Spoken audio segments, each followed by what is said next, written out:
All right, I'm in the 2020 Spring Major. I'm in Monday's practice round in the rookie division. And yes, it is a practice round. I'm going to shoot this as just one solid video and we'll see how it goes. If I run out of time, I'll stop it and post another one, but I can shoot like 56 minutes, so we'll see how it goes. So, hole number one, these are on the dreaded dune holes. If you go to Golf Clash Notebook, and Golf Clash Notebook has not updated. They haven't done any updates on it since the winter major, but luckily we have the dreaded dunes on here. All right, so what am I taking here? So I've been tossing around on this hole, trying to figure out what I'm going to do. And this game has really been pissing me off because of the lag issue. So I have gone through, I am sitting right now, I am sitting like 6 feet from my router. I ran tests to see what my connection is. I deleted the game, put the game back on, cleared my cache. I've got nothing except for the stuff I use for Golf Clash running in the background. My device is running at 100% efficiency, and we'll see if we get some lag. But here's what I'm going to do on this. I'm not going to go for it. I have to curtail myself.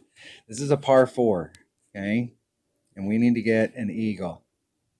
And how often do we want to get this eagle? Every single time. And how often do we want to give ourselves an awesome shot at eagle? Every single time. And so when you try and get up, and I've gotten up as far as like up into this area right here, and I've been behind these trees where I could hit in between them quite a few times. I've ended up in that sand, I've ended up in that sand, I've ended up in that rough, I've ended up in that rough, I've ended up in that sand. I've been all over the place. I've been behind the trees where you couldn't get on and you didn't have a shot. And trying to go for it it's awesome when you get up there, but it's inconsistent. So what I'm going to do is I'm going to lay myself up right here and give myself this hornet shot every time. It's a short iron shot every time. So whatever's your preferred short iron, I want that shot every single time. I may not make it every time, but I had a clear shot at it every time, and it just boils down to hitting perfect. So I'm going to bring in. I tried to get out into this area as deep as I could with a power 3 ball and a rock, and it just didn't seem like I was getting out there far enough. So I'm going to use an extra mile. I used my extra mile the other day and I put on all the toss. I was trying to figure out kind of like where I needed to be. I played this hole a couple times in the practice session. So I'm going to go and I'm going to work the top spin. So that's what I'm working. And I'm going to start off, my old notes when we played the dreaded dunes was at plus 10%, which I don't see how that is possible because it seems like you're downhill here and you're going uphill. So it should be a minus number. So I'm unsure. I may just play it straight up today and see where I'm at and see if I can hit it perfect. I don't know. Maybe I'll use the 10%. Maybe, I don't know. But I had a 10% listed on from the last tournament, and I did make a few on this, but I'm not sure that I'm not sure. I'm sure that there's a sheet out in the community about what the elevations are, but I like to find them out for myself. That's part of working my game.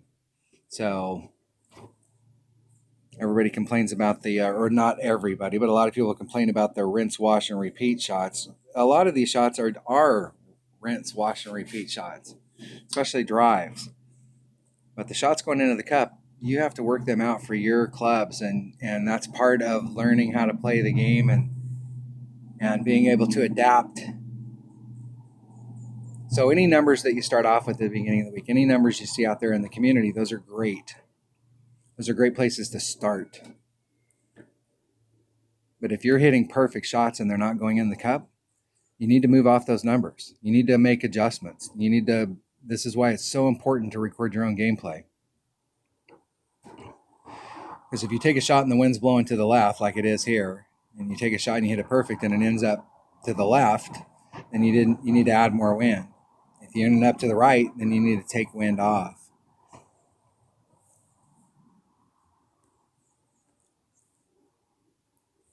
Okay, so there's 4 topspin. I tried max and that was way too much. I'm gonna start with 5. Let's see a 5 topspin. Where that puts me. It's 2.1 per ring, so, and it's a little downhill, so But we've got lots of room out there, so let's just see if I can hit it perfect.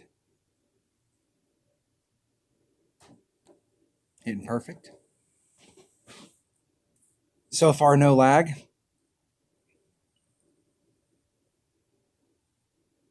That was with 5 topspin. That looks about right.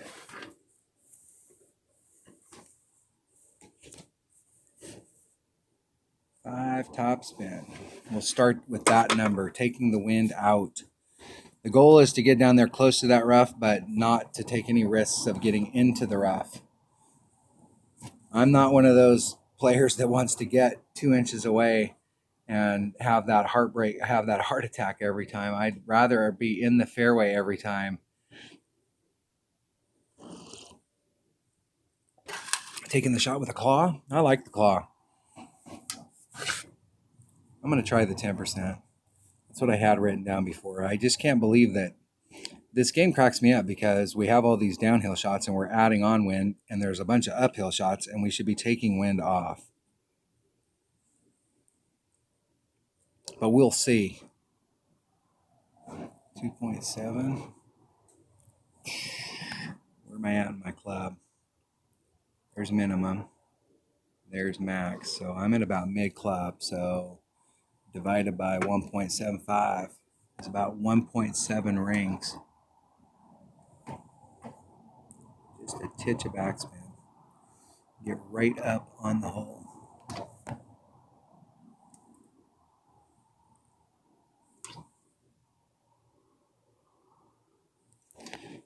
1.7 rings. There's 1, 7. Oh, I hit it great. I was trying to snap it off because I was running out of time. I hit it great to the left, and it went great to the left, and that was with a 10% pull. So that 10% that I added on there might be right. So my notes from last time might be correct. We'll never know.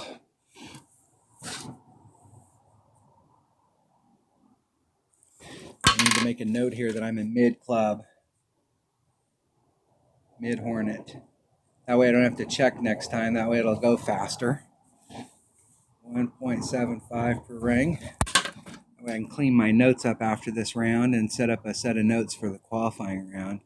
So right now I'm just trying to establish what I need to bring. I like the Kingmaker. Cuts the wind down on the second shot.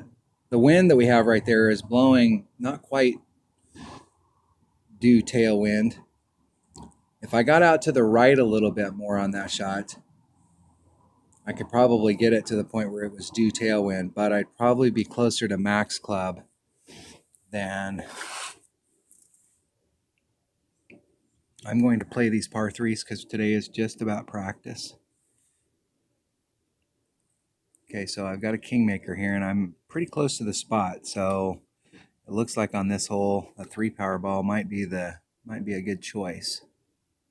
I don't know which way the wind's going to be blowing in the tournament. It seems like we were doing a 20% wind adjustment on this, so that would be 4-1. It's a 100% accurate club. Be helpful if I was lined up with the wind.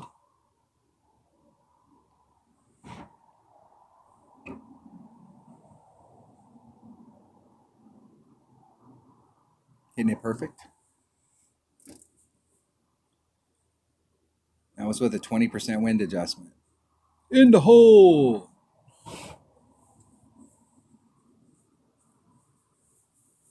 I'll be curious to see which way the wind's blowing on the actual tournament hole, whether we're getting, because that tailwind that we're getting right there is awesome. But a lot of times on holes like this, they'll give us a head side wind.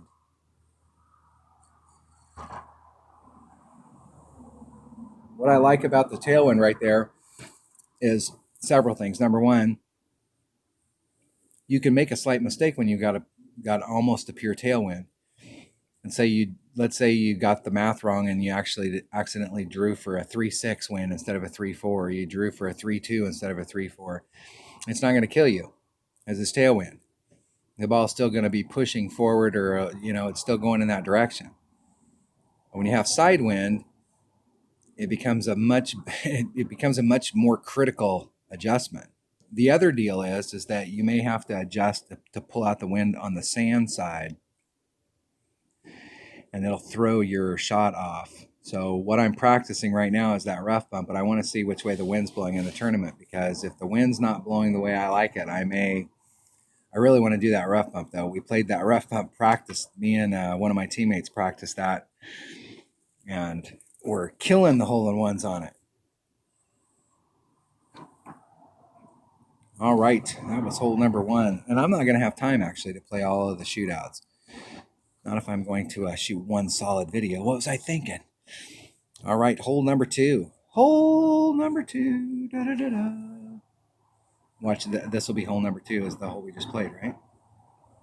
And it is. Hole number 2. Doing a 20%. Was that? I think that was the hole we just played. So it was a 20%. And it looked like, in order to get to my red line there, I had to bring out a 3-power ball. So let's see what my options are. Definitely want to take it with a Grizzly. I want to take my accurate bag. Everything with the driver, so I'm going to come into play. I'm going to take a Kingmaker. It's not the king of balls, but it's close.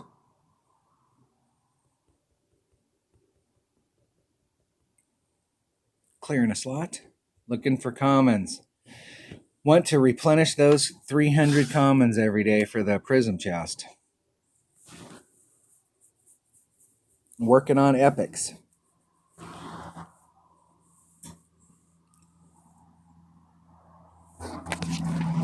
It's amazing to me. I see people in my YouTube channel and on Facebook that talk about we're getting the side wind, and this is exactly what I was talking about here, where we'll have to adjust it out on the sand side. So this is where a 3-power low wind ball will come in handy. So it's 1.2 times 3.4 is 4.8 rings. So it's 4.1 rings is basically what it is. Now that sand might not be too bad. It's nice and flat on the transition.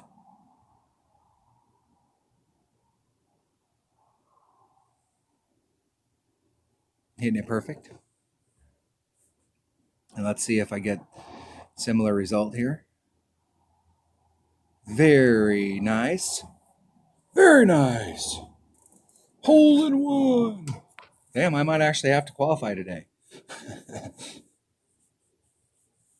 Let's see how it goes. I still have my practice account, so I could practice all week long. Same exact clubs. I see people talk about the club situation. There are so many people that have been playing this game for a long time that just either because life has taken over or they've just decided that they don't want to spend the money that it takes to play Masters, play rookie tournaments or play pro tournaments and have an awesome set of clubs. If you watch Hammer and Hank, he'd call them advanced rookie. I just call them upper developed clubs. They're upper developed clubs. What's funny is that in the real world, you could go to a golf store and buy the best, the most expensive set of clubs that's out there day one, and nobody would bitch about it.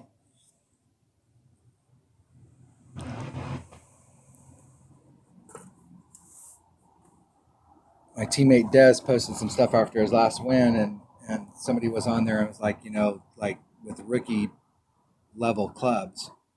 And my response was, PD doesn't recognize rookie level clubs.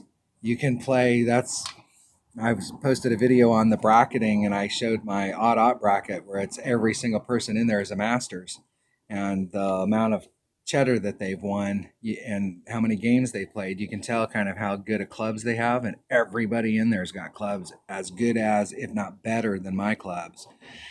So if you're looking at my clubs the first time watching the channel and you're looking at my clubs going, yeah, anybody could do that stuff, everybody in my bracket's got the same stuff. So it's not like it's me playing against people with 100 trophies. It's me playing against people that have the same stuff. And I have teammates that have low level accounts, and I'm amazed at the stuff that they can do with those low level clubs. Amazed. I mean, they could kick. It's not about clubs; it's about the player and how well you can play the clubs. I've never been beat by clubs. All right, I'm trying to get out into this area right here, and for some reason, on my notes from before, I'm trying to get out into this area right here. So it seemed like the way that it was going last time, I was actually overshooting. I overshot several times and was in the rough, but we got this in the practice round and we caught it a couple times with pretty good wind. And I was like out in this area right here. It was a little short. So I'm not actually sure. I'm gonna do it with max topspin just because I want to see. And now I suppose I could bring out a bigger power ball because from where I'm at with a Titan, I have to do max overpower in order to get over to this area. And I want to be dead center in the middle. And my ball guide's going to be going out like this, and then I'm going to put max curl and max side spin on it to bring it in this direction. And I'm using a Titan because I'm going to use the wind to get me over to the other side. Now, I suppose I could bring a bigger power ball, but I'm going to do it with a Titan. The risk with the Titan is you got to do a max overpower shot, and if you don't catch it, there's enough room to catch a 1-ring great to the right and miss the sand, and a 2-ring great to the left. And I've left myself more room on the left because if you get out here, you may not be able to get on. But if you're over here, you can get on. So, and depending on if you don't have good recovery clubs, you don't want to end up in the rough at all. So, I mean, a bigger power ball might help you. But I'm gonna check it. Let's check it out with the Titan. Let's check it out. Let's see what the deal is. And I'm definitely, if I'm going to be talking like this, I'm definitely not going to have enough time. Definitely. Kmart sucks. All right, I'm going to take my accurate stuff with my usual suspects and an extra mile. Open up a slot. Getting some more commons. 20 something. All right, if I have to switch to a power 5 ball, which one would I switch to? I think the Rose or a Berserker would probably be best. A Berserker. I was dinking around in that golden shot in this account, and I went on there, and for some reason I wasn't thinking, and I put like 3 topspin, and I was supposed to put 3 backspin, and I ended up missing it. And then I got in my odd account, and I hit the hole in one. And I wish I had those 9 Berserkers in this account. But I don't ever buy a packs for my odd and my 99 account, so it's pretty much just like what I can get out on the course. You can barely get over there with that 3 power ball. I'm gonna go all the topspin except for that last little bit. No, that looks like too much. I'm gonna go 2 less than max. That still looks like it might be too much. 3, 4. It's about a ring and a half. Now here's the deal. I'll put the power back in it, and I'm gonna take off a little topspin. I'm gonna put on 5. Max curl. Oh, that'll lay me up in the sand. I will say this though, I haven't been getting any lag today, so any bad shots are on me.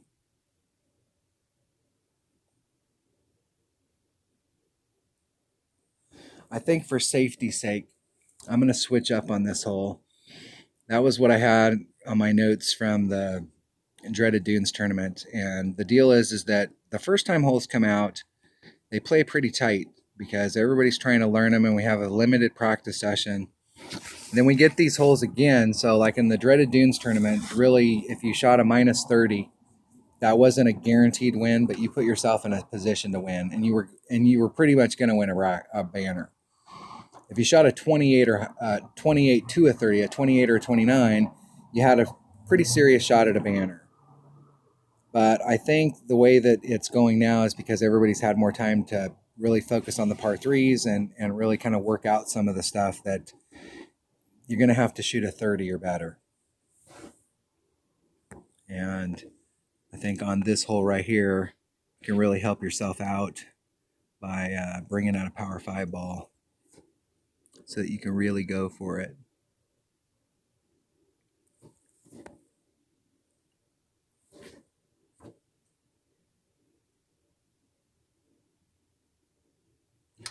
It's 2 per ring. I'm doing 30%, and I'm doing 2 per ring. So there's 2, there's 3.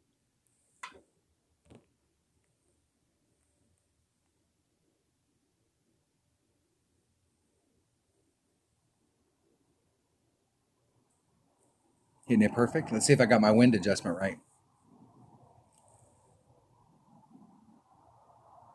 I had my adjustment right. I had my backspin wrong. That was dead on. And that was with 0 to the cup. That was with no extra stuff to the cup. That was just a straight up wind adjustment.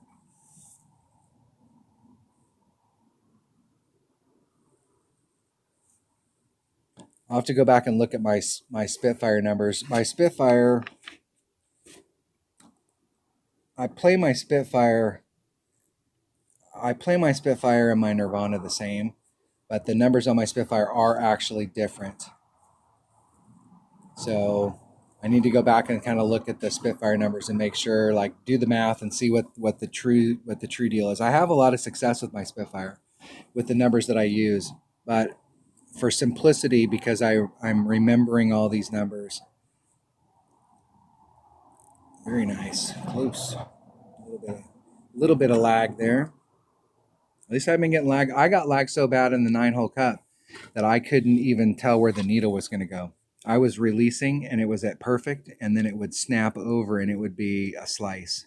That's how bad the lag was. It was, and the deal was, is I didn't get any timeouts in the final round, but only because I was just releasing. Like, it was like, okay, I just have to release because it's lagging so bad, and I can't, there's nothing, I'm going to run out of time. So I just released, and I had like maybe 6 slices.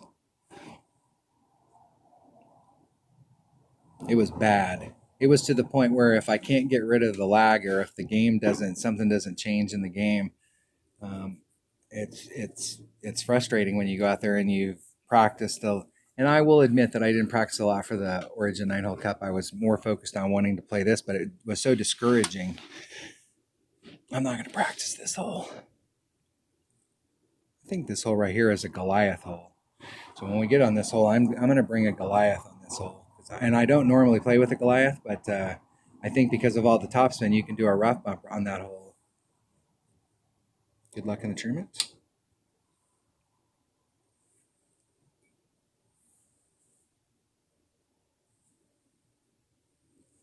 All right, we're on hole number 4. Hole number 4. What is hole number 4? This is a par 3 coming up here. So hole number 4.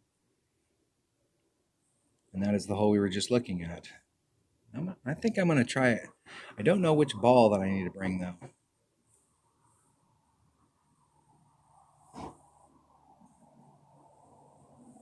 I'm not sure that a Goliath will get it done. So let me have a couple bags here.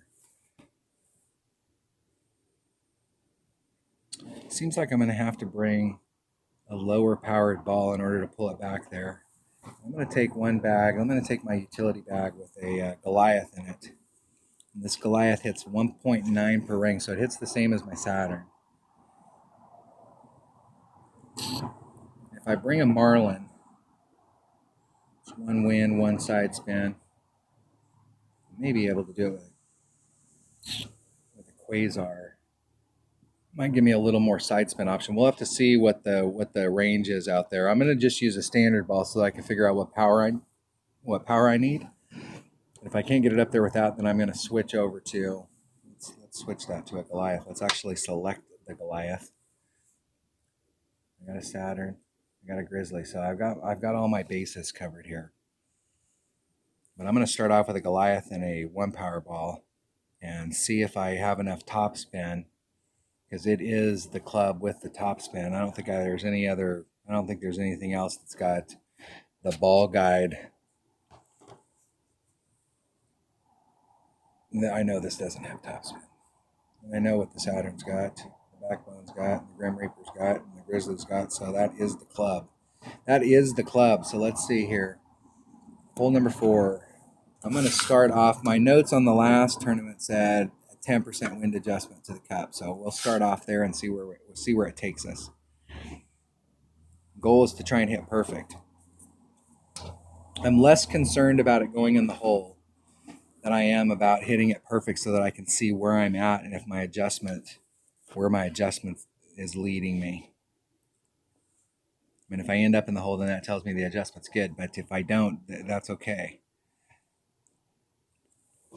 The key thing is, for me, it's always about my goal number 1 on par 3s, especially if you go up in tours, is always to establish distance. So my opponent's using one of those new bigger balls. It's a 4-power ball.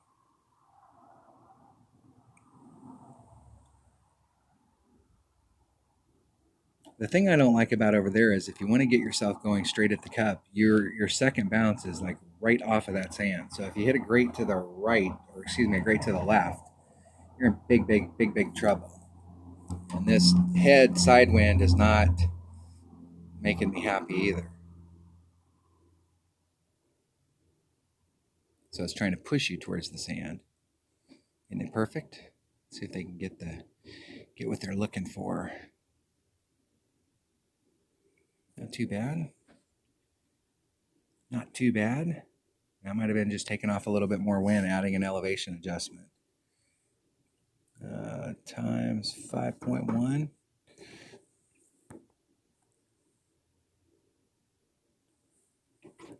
Let's see if we can get up there. And I have no idea because I know that sucker's going to bleed out. So what is that? That's 6 topspin. Because the ball guide's not super good. I'm going to do 6. I'm 2 rings off. I'm going to do 6, and I'm pointing straight at the cup. So divided by 1.9, it's 2.3 rings, basically what it is.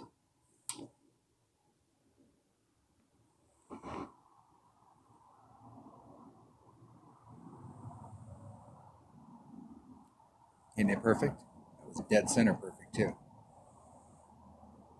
And that was 6 topspin, and that ball guy was not lying. That's good to know. So I could put a lot more on there than that. When you don't have supreme ball guide, sometimes it's like using a big dog. You can do rough bumps with your big dog, but you have limited ball guide. So if you pump on all the topspin to get up there and then you shoot the shot and it blows past the hole by a mile, I ended up exactly where my ball guy was telling me I was going to end up. So that's good. That's good news.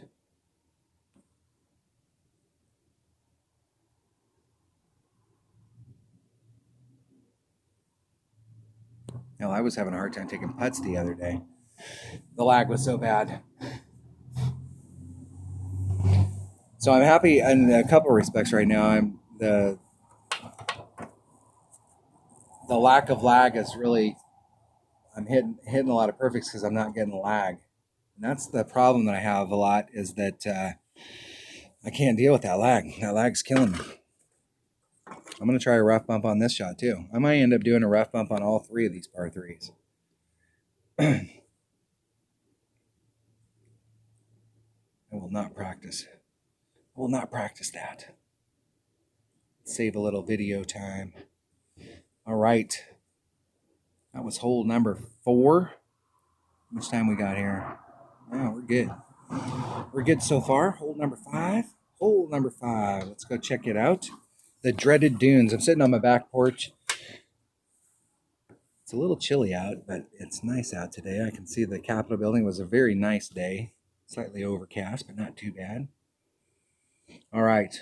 I'm using a extra mile and a power 5 ball, and I'm using the power 5 ball not because I'm using the power 5 ball so I don't have to do any overpower, and I'm just trying to get up here with no overpower, just trying to get up on the green so that I have a short little chip to get eagle. In the practice session, I didn't hit this perfect once. I think I only got this hole twice, and both times I was going for it. So we don't need a ball that has any side spin on it here, so I'm going to bring a present ball.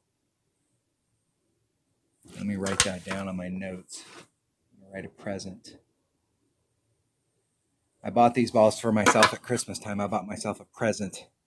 I bought myself one of the like $20 packs. So I got a good selection of them.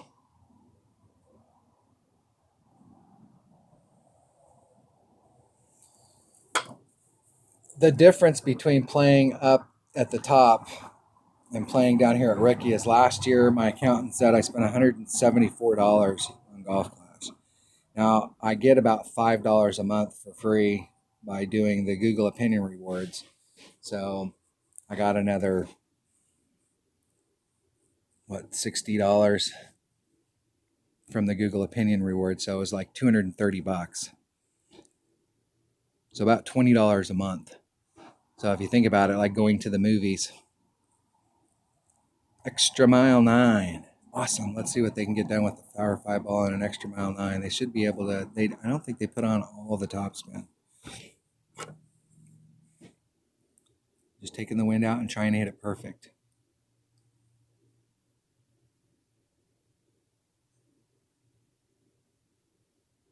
Hitting it perfect.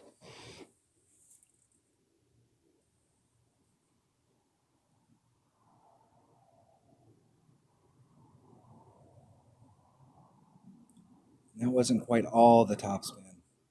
It's got a little teeny bit of a backboard on there to slow you down, but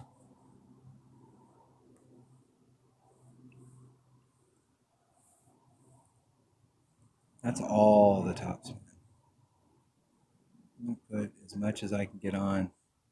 It's a little shy of max. I go right up through the middle of that. 2-2. Slightly over a ring, and I'm just gonna take the wing completely out and just try and hit it perfect and see where I end up.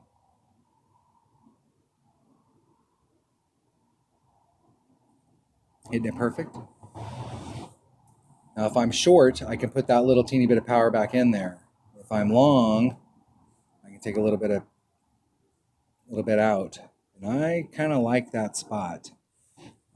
I'm the deal about putting the wind back in is that, you know, here we had a 2-2 win, and the next round you got a 4-7 win, and so that wind can be a big variable. If you're going to put wind back in, you got to pick a number. But that was taking the wind completely out and just hitting it up there and ending up on the fringe. I like the fringe. The last time this was when we played the Dreaded Dunes, I only had an Extra Mile 8, and so I was ending up out there in front, and it was a short chip, but it was a dangerous chip. I know if you use the Golf Clash Notebook app or Golf Clash Caddy app that there is an adjustment for when you're this close, but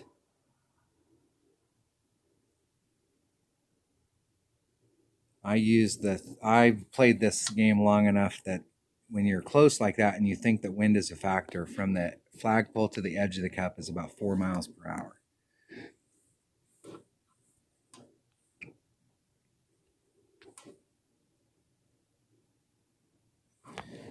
And man, wind should not really play a factor here. We should have a little bit of drop.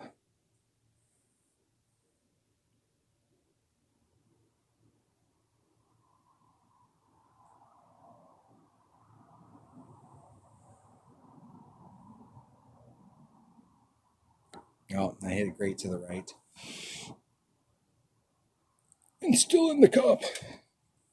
Wind was not a factor, and drop was not a factor. Good luck. Good game. Good game. We will see. I came in with the full intent of practicing today, but I may have to break this up and make several videos of some of these holes. So far, so good.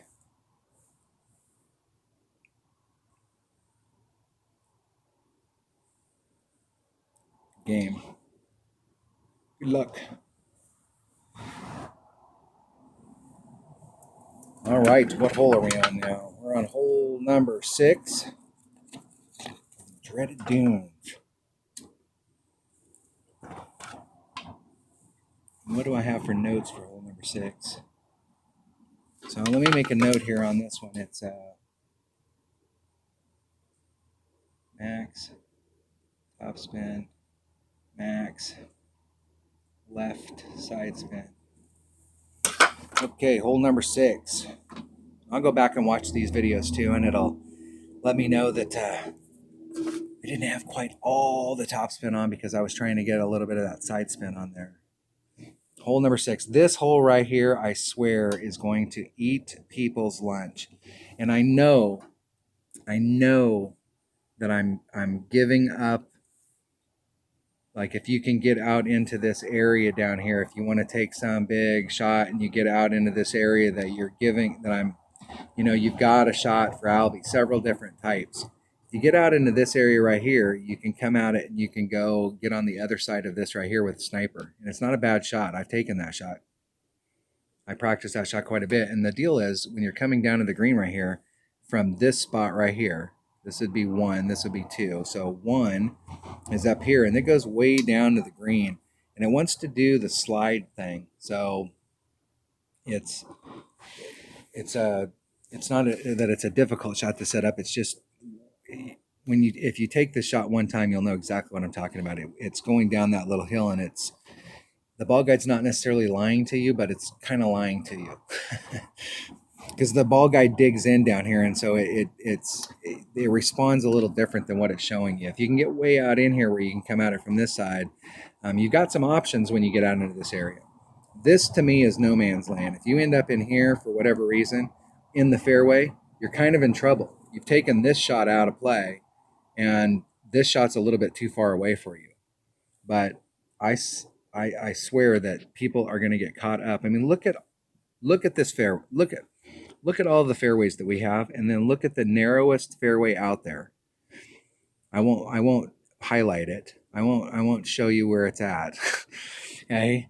And we're trying to hit through there, and if you really want to get out into this area, you got to put some power on it, and we're hitting through this narrow little area, so that if you're bringing out a big club to get that done and you hit it great to the left or the right, you're screwed. So I'm just going to lay it up right here. And then I'm going to come at it with a big dog where I want to get 2 rings off of this transitional surface. And then I can bring my big dog around, and it takes very little topspin. The last time I was in this area, it took like 2.5 or less.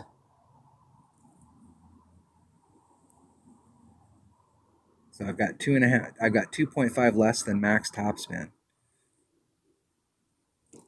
So I was taking it with a rock, 4 backspin, maximum right-hand side spin. And I was looking for somewhere between 295 and 300 is what I wanted my range to be out here. So I'm going to do that shot because I really see this hole right here is my Albie shot with this big dog is not the greatest in the world. But I do see a lot of people epic failing on this hole. I think there's going to be, percentage-wise, people that come here and get eagles and people that come here and fail. The fail is going to be a big group of people versus how many get Albies. So there are going to be some people that get Albies, and they're going to be able to get a shot up on me. But I think, like, bracket-wise, though, that this is one of those holes that if you never get into trouble on this hole, because those people that got Albie, they may have gotten Albie that time, but they're taking big risks to get into trouble.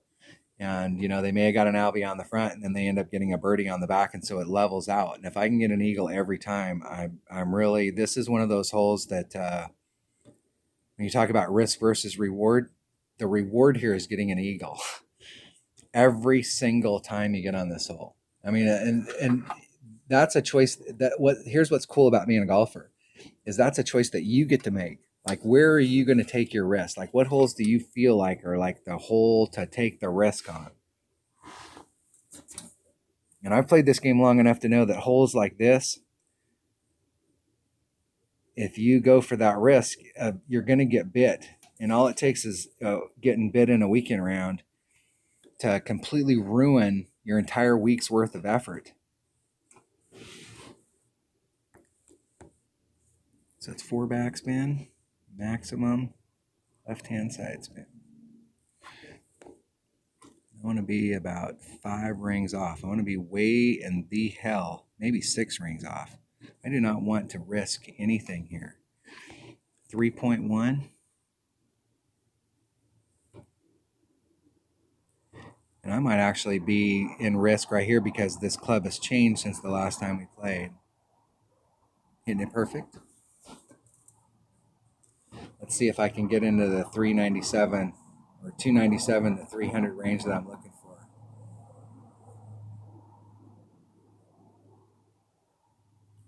.306. I'm actually thinking maybe that was too damn close to the sand.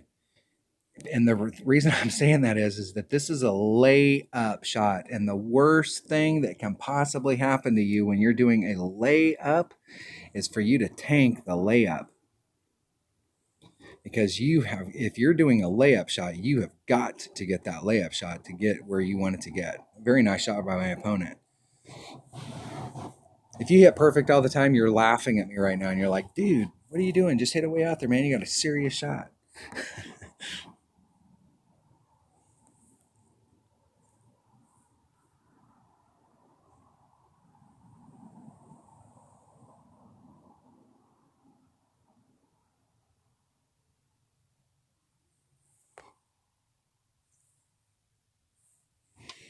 Put a little bit more side spin on.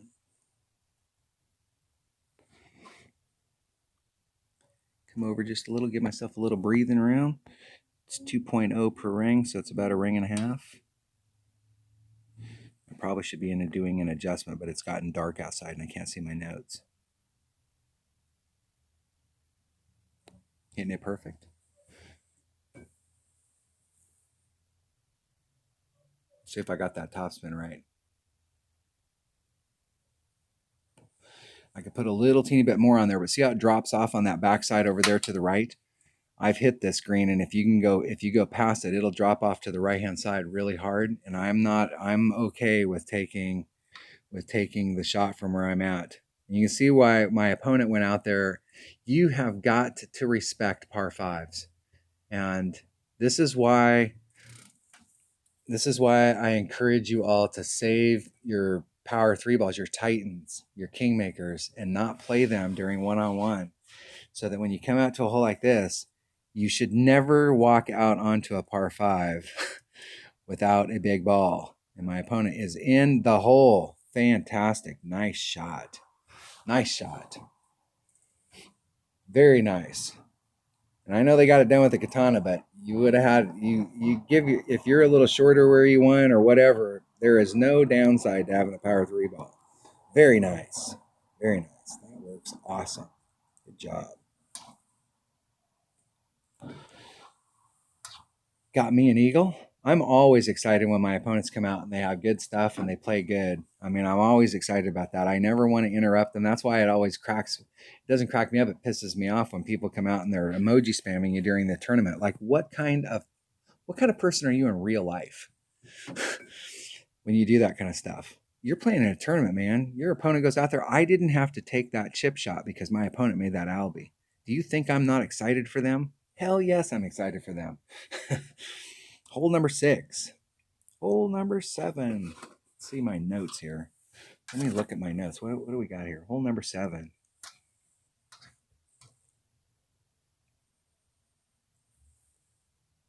Hole number 7. This is a par 3. I'm doing that rough bump. Now we've got double holes here. So we're not going to be able to see this hole. Hold on a second. I'll go find a picture of this hole. Golf Clash Notebook, the last time they updated, when they did the Winter Major, they updated a bunch of stuff for the Dreaded Dunes, and they got this hole in there twice. So hold on one second. Let me go find a picture of this hole. All right. That only took a while. All right. On this hole right here, this is hole number 7. And what I'm going to do is I'm not exactly sure what kind of ball I'm going to have to bring in order to get up into... I want to try and let me see if I can get that right. Hey, off there.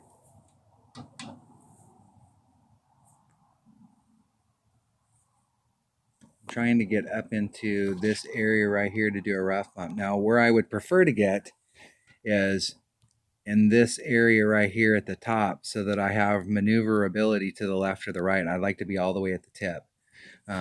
It's less preferred for me to get in this spot over here on the edge, but we'll have to see which way the wind's blowing. So if the wind's blowing like this, I like this spot up here at the top. If the wind's blowing like this, I like this spot here at the top. If the wind's blowing like this, it's not really going to matter. This spot's actually probably better. You get the wind adjustment wrong, but you have a little bit more room to the left or the right if you're way up there at the tip. So we'll have to see which way the wind is blowing, but I'm definitely going to attempt the rough bump. And I'm going to do a 20% wind adjustment. So let's get that math going. 1.2 times whatever the wind is. I'm using a calculator, only because my brain doesn't work sometimes. Sometimes it doesn't. Sometimes it does. All right. Let's go in and check it out. Let's see if I'm still in the game or if it timed me out. I was gone for so long trying to find shots from it. I was going through the Kings of Golf stuff, and we had my teammate Des gets all this stuff because he lives in New Zealand.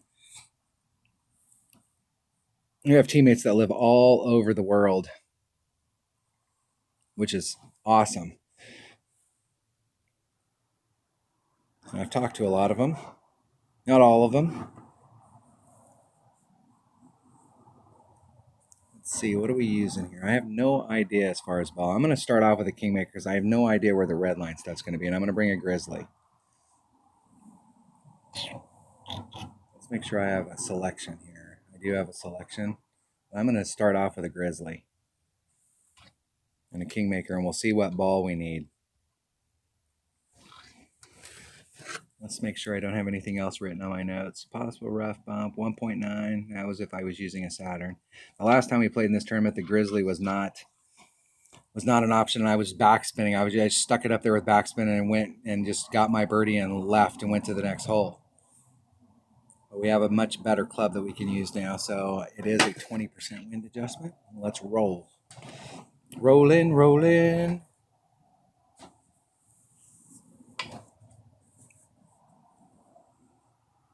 Jarhead Clan. Semper Fi.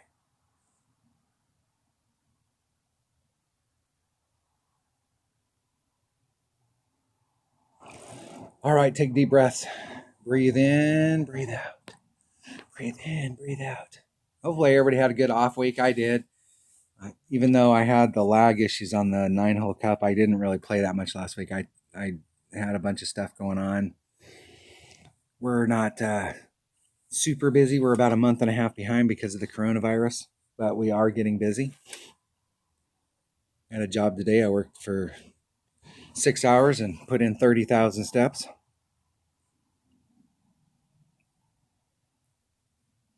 Getting my workout on. Isn't it perfect?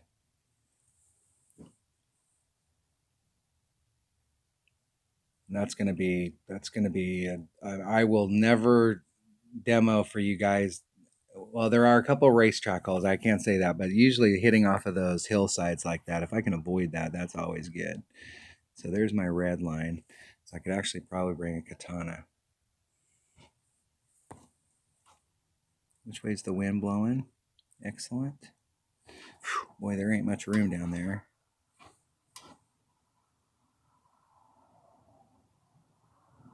Going right at it, trying to go right at it. 3.4 times 3.4 is 4.8, 4.1 rings. This is one of those shots where if you mess up great to the left or the right, you're in big, big, big, big trouble. And I hit it great to the left. I'm in big, big, big, big, big, big trouble. Whew. Woo!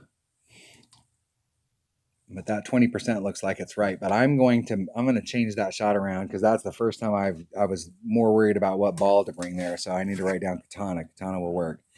And I like the fact that the katana will work because I have some turkey balls and they are 2-power balls, but they only have one side spin. So I'll have to go back and watch that video and see. I'm going to change that to a Grizzly. I'm going to change that to a katana. So, I mean, a katana will work on there, but I'm going to try and set that shot up so that I'm on the tip instead of off to the side like that. And instead of putting on right hand, I may have to bring it back around using left hand side spin to bring it to the ball, bring it back to the cup. But I'm definitely going to change the landing spot there and put it on the tip to give me more room to the left or the right. I'm setting the shot up and trying to dial the shot in. I'm learning how to take that shot right now. And so why not put myself in a spot that gives me more maneuverability?